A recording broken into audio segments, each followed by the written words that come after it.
The United States produces nearly 20 million barrels of oil per day, more than any country on Earth. Saudi Arabia and Russia produce about half that.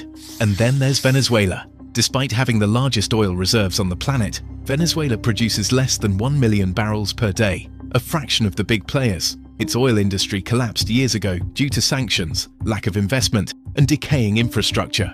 So here's the obvious question. If the US already has so much oil, why bother with Venezuela at all? To answer that, we first need to kill a bad explanation, and then rebuild the real one. The bad explanation. You'll often hear this claim. The US needs Venezuelan oil. It doesn't.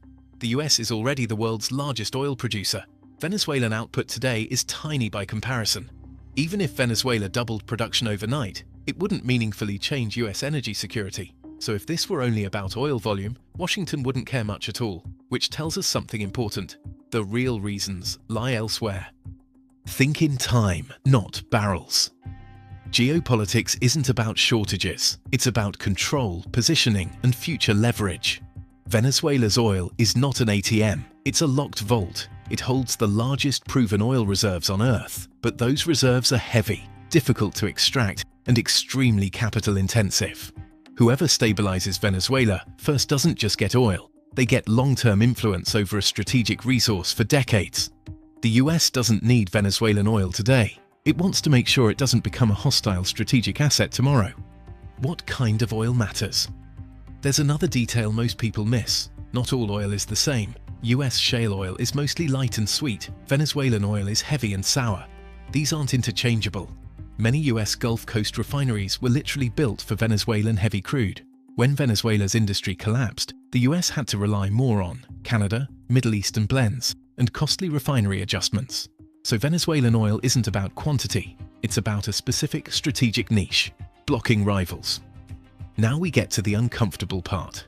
Under Maduro, Venezuela became a Russian military and intelligence foothold, a Chinese debt and resource satellite, and a sanctions evasion hub.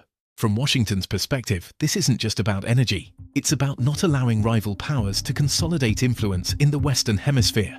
This is classic Monroe Doctrine logic, updated for a multipolar world. You don't wait until rivals control energy assets near you. You disrupt that alignment early, even if current production is low. The symbolic war energy is also symbolic. If Venezuela reintegrates with Western markets, weakens Russian and Chinese leverage, and shows sanctions can be reversed conditionally, that sends a message far beyond Caracas to Iran, other sanctioned states, and countries sitting on the fence. The message isn't, "We need your oil." It's, "Alignment still matters."